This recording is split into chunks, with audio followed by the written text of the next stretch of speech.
using headphones if you'd like to hear the gentle mic brushing. Now, before I get started on tonight's case, please make sure that you are subscribed, and please leave it a like if you don't mind.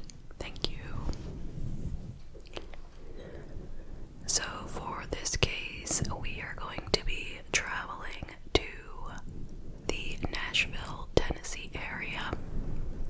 Shout out to all my friends in Tennessee.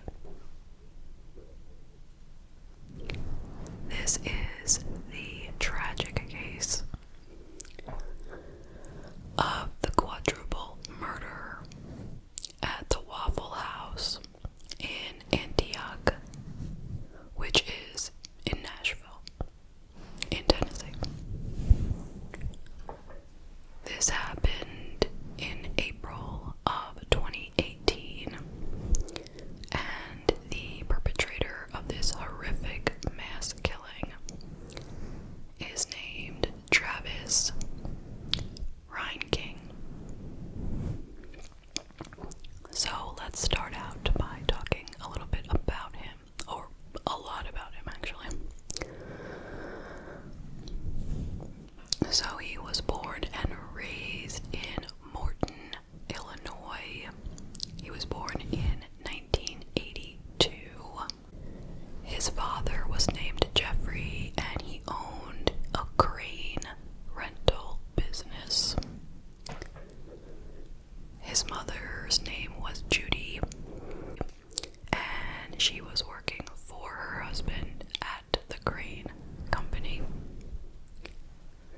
He also had two older sisters and an adopted younger brother who was adopted around 2010.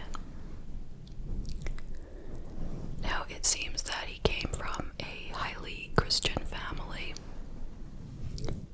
It is believed that he was homeschooled in high school, but there aren't any definitive records for that, so we can't say for sure, but it seems that he was homeschooled, and there's really no information about his childhood or time in school or anything about friends or any of that.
was in a parking lot with his parents. It was a CVS parking lot.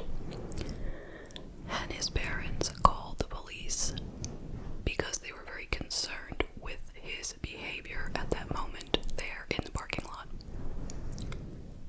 They told him that earlier in the day, he had said that he was thinking about taking his life. And now he is saying all kinds of just crazy things, such as he believed Taylor Swift was his girlfriend and she was stealing his thoughts, stalking him. She had gotten access to his cell phone and his Netflix account. She had broken into his house. She had asked him to meet her at Dairy Queen. Now, he told the police that he didn't want to hurt Taylor or anyone else. He just wanted all of this harassment to end. He also told them that he thinks he has autism. He was acting hostile to the police. He didn't recognize their authority. And they knew from his parents that he had access to firearms at home. And during this whole situation, he took off in his car from the parking lot. But he did return, and they decided to have him evaluated at a mental health facility because he hadn't committed any crimes, you know.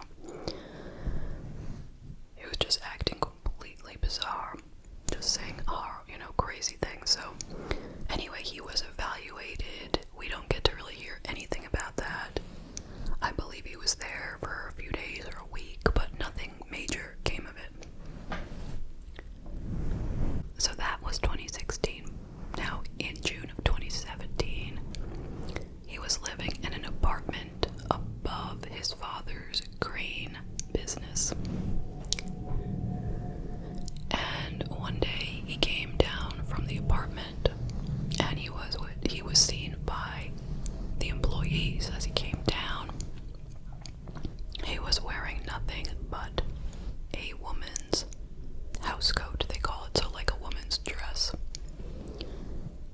And he was carrying a rifle. They saw him throw the rifle into the trunk of his car. He yelled, "Is this what you effing want?" He got into the car and drove away. So one of the employees called the police and told them. Then he showed up at a public pool shortly thereafter in the same dress.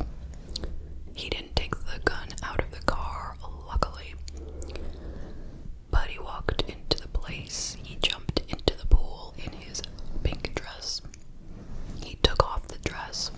He was wearing underwear, luckily, but not for long, because then he got out of the pool and he exposed himself to the lifeguards, and he was yelling, "I am a man." So the police came, and nobody wanted to press charges. Nobody had seen a gun. So nothing came of it. Nothing at all. So it escalates. You see how things escalate. We start out just talking crazy stuff in a parking lot. Then we're putting on a dress, grabbing a gun, we're going to a pool, exposing ourselves.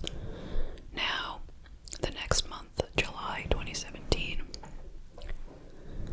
he takes himself over to the White House. You know, the White House where the president is. President Trump was in office.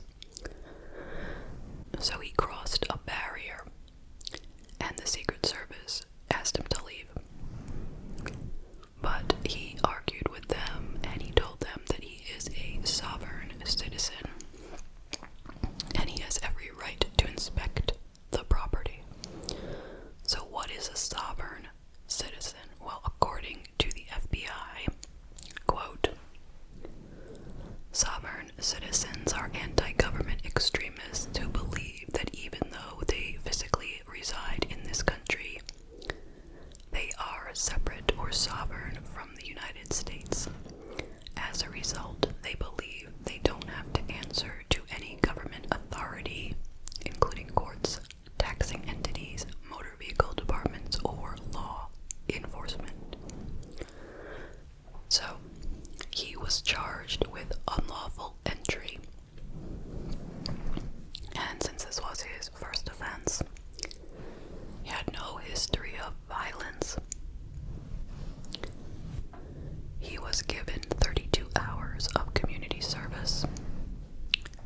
He was told never to come back to the White House, and the whole thing was dismissed by November.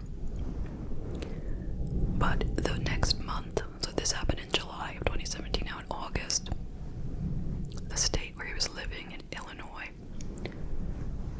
they revoked his license to carry or own a gun or a firearm.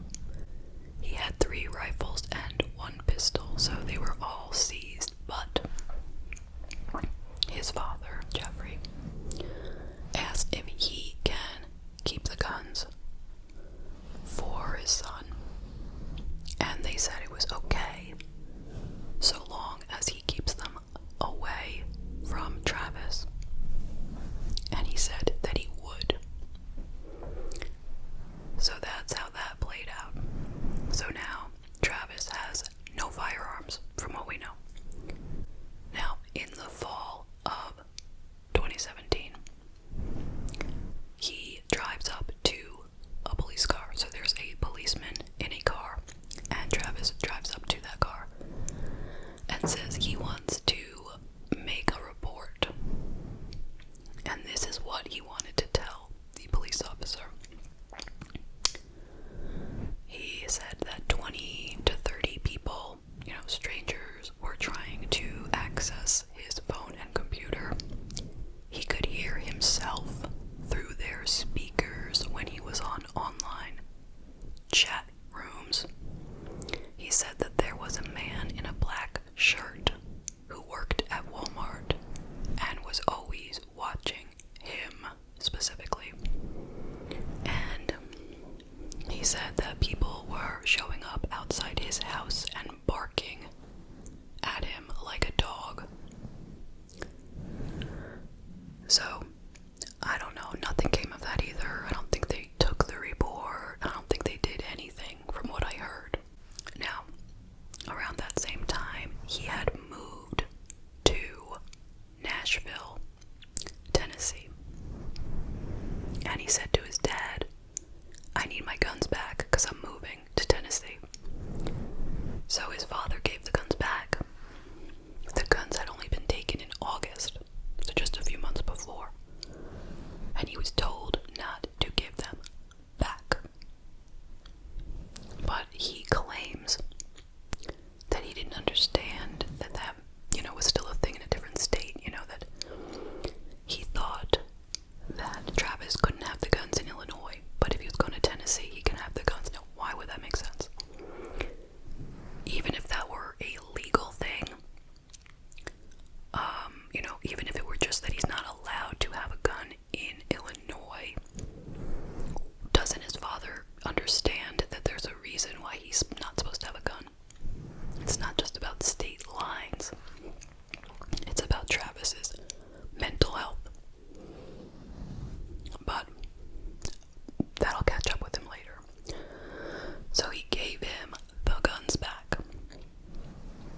Now, by January of 2018, Travis was living in Nashville. He was working in construction. But he got fired in April of that year because he had been complaining that everyone was out to get him and they had just had enough of him. Now, in April, it's like April 18th of 2018, he went to a BMW dealer and he stole an SUV. I'm imagining that he went in and said he was interested in test driving it. That's just what I'm thinking, but I don't really know what happened. But he never gave them any ID, and he took off in this car and never came back. So when they called the police,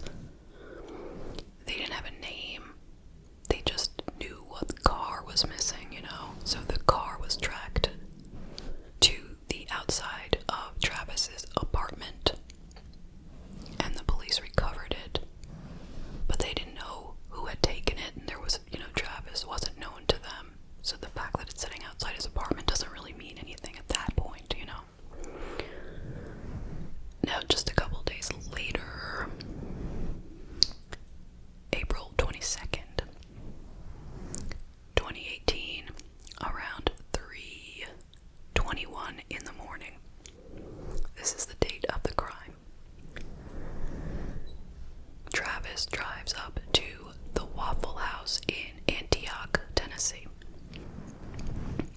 He parks in front, right by the window, so he can look in. And he sits there for 4 minutes.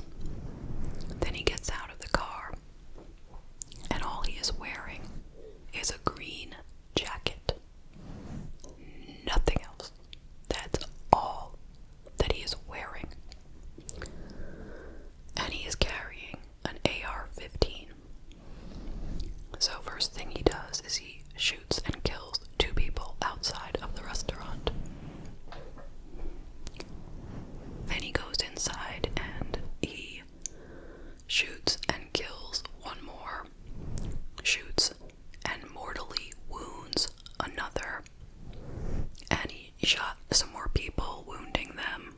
He wounded a total of 4 people in addition to the 4 who he killed. Now, one of the wounded people was James Shaw Jr.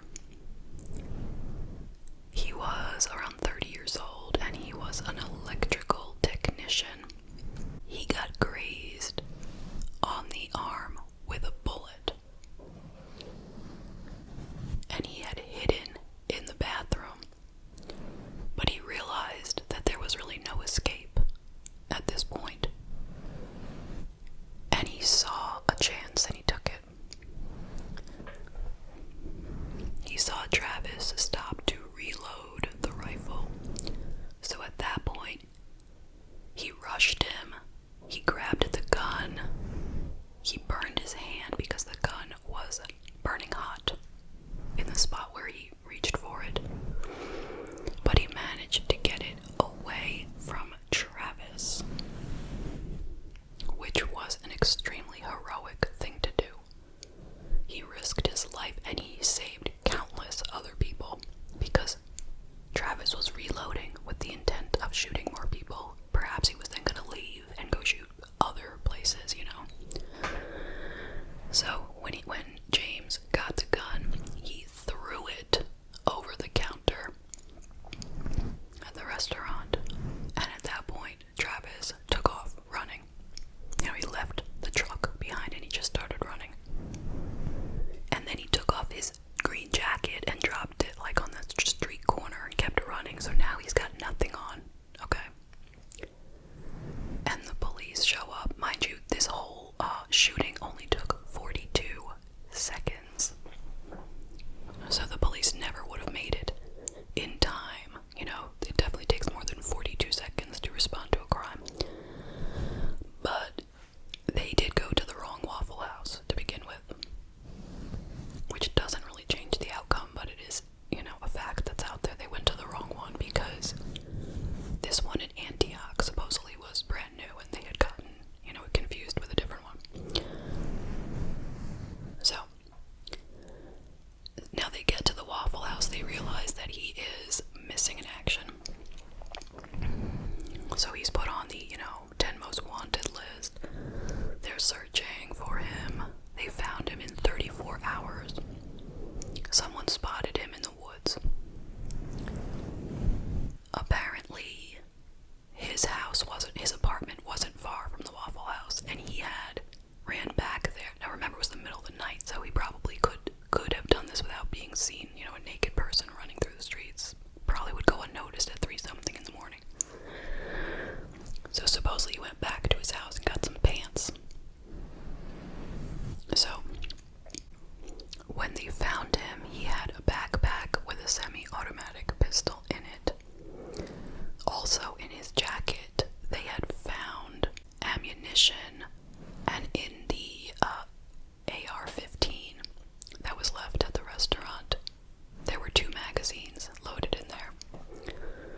So it was said that, quote, he clearly came armed with a lot of firepower, intending to devastate the South Nashville area. Now let me stop for a second and tell you about the victims. In no order, of course. There was Doreen Sanderlin, who was 29. He was a Waffle House employee from Goodlettsville, and was shot and killed while he stood outside. There was Joe Perez, who was 20. He was the youngest victim. He had just moved to Nashville from Texas. It was said of him that he was always there for everybody. You know, he loved everybody. He was just a happy person, most of all. There was Ebony Groves, who was from Gallatin, and she was a senior at Belmont, majoring in social work. She was 21, and she was shot and killed inside the restaurant. And there was Aquila da Silva, who was inside with his girlfriend and brother. When he was shot, he was taken to the hospital where he died. Friends said of him that he was a passionate musician who was pursuing a career in musical engineering at MTSU. Now, as for James Shaw Jr., he recovered from his injury. He was hailed a hero by everyone. There was a scholarship made in his name at Tennessee State University, where he had attended, and he set up a GoFundMe account to help raise funds for the victims' families, and it had raised $227,000. Alright, now back to the crime. Travis was arrested promptly, and he was charged with 4 counts of murder. Originally, he was given something like $2 million bond, but the community was up in arms about it, saying that his parents were well off and they might be able to raise it. So that was taken away. So he could not be bonded out or bailed out or anything of that nature. Now, he was deemed unfit to stand trial originally. He was put in a mental health facility and was treated. By October of 2018, he was deemed fit to stand trial. He started out pleading not guilty, and then changed it to not guilty by reason of insanity. His case finally went to trial in January of 2022. Now, 2 very interesting pieces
started being cruel and lying about everything. She catfished me on the internet, made me fall in love with her, and then started being nasty to me. Taylor would link me videos that were correlated to my life. I would use algebraic substitution to assume identities between different characters. After that, I watched a movie on Netflix that's called That's Not Us. I told my family that I was bisexual after that. I never made the connection that the thoughts I had about men meant that I wasn't straight. I just thought it was a sin. It hasn't all been bad, but now she's saying things like I'm gay, and I have to hook up with a guy to see her, but only girls are allowed in her squad, and that I'm a transvestite. I tried to meet her one night, and I told my parents about it. They called ERS on me and had me forced by the police to get mentally evaluated. I was kept against my will for 6 or 7 days. The doctor, without a root cause analysis, told me that I was schizophrenic. I asked him how he knew Taylor wasn't hacking me. He just said, "Trust me, she's not hacking you." Now I don't know what to believe. I've reached out to the police, the FBI, and even President Obama. I want the internet hacking to stop, if it is in fact happening. Maybe something like this is better suited for Maury. I know that you're a caring and generous person, Oprah, and if there is an honest person in show business, it's you. So Travis's defense attorney explained that Travis believed that he was communicating directly with God. He thought he was always under surveillance, and the reason that he went to the Waffle House that night was because he believed that the people inside were government agents, and God had told him to kill them. The lawyer was trying to explain that Travis was clearly psychotic. He was delusional, he was paranoid, he was having auditory hallucinations, hearing God talking to him, and that he could not be held responsible for this crime. But on the other side was the prosecution saying that yes, he is mentally ill, but he had premeditated this crime, he had organized it, he had chosen a good time of day when he knew the Waffle House would be busy, and he had chosen his most powerful weapon to go in there with. And when he was caught by the police, he understood the commands that he was given. On February 4th, 2022, he was found guilty of 4 premeditated murders.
question. Sounds like he had parents who didn't really understand what was going on. They didn't understand how serious it was. I mean, they knew he was sick. They had called the police on him. They knew the things he was saying were just crazy.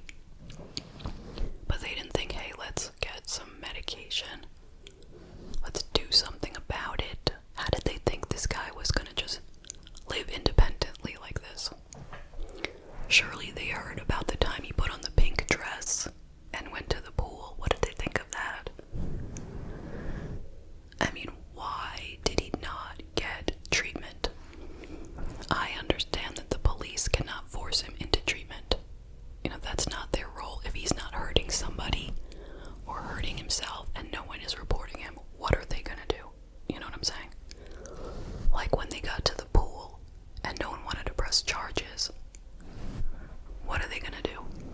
They can't take him to the emergency room. He wasn't doing anything. He wasn't hurting anyone or hurting himself. So, you know, they can't just commit him to a mental health facility just for having a mental illness. You know, it won't work that way. But you would think that his parents, who also can't force him really, but you would think they would have, you know, facilitated the process of his getting treatment. I mean, maybe they tried, I don't know. But definitely somewhere along the line, someone needed to get this guy some help. I mean, that's basically all it would have taken. So then let's talk about the dad giving back the guns. Why would he do that? What did he think? Why did he think that his son needed the guns? He knew his son was delusional, thought people were after him. Why would he give him guns? That part just I don't understand that. Maybe his father was just like a staunch believer in, you know, the Second Amendment, that everyone has a right to bear arms. Even his son needed the guns and he was moving and whatever. But it was a very, very bad move on his part. So I don't have to say much about that because it is very clear, I think, to most of us that that was the wrong thing to do in a huge way. Now the other thing that I want to talk about is the fact that he was found guilty as opposed to not guilty by reason of insanity. Now this guy was definitely psychotic at the time of the crime. Did he know what he was doing was wrong? Yes, kind of, right? I mean, he fled, he ran away, he was trying to escape, so he knew it was wrong. But is that enough to say he's guilty? Because he knew it was wrong and he did it anyway. Or to say that he had premeditated it, he had planned it to some extent, he had organized this crime, so that means he couldn't have really been that psychotic. This guy was psychotic, come on. We know that. The fact that he was deemed incompetent to stand trial speaks volumes. Yes, after a few months, he was competent to stand trial, and that's because of the medication. So, I mean, basically, I would say that the reason he was found guilty is because by having him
he will never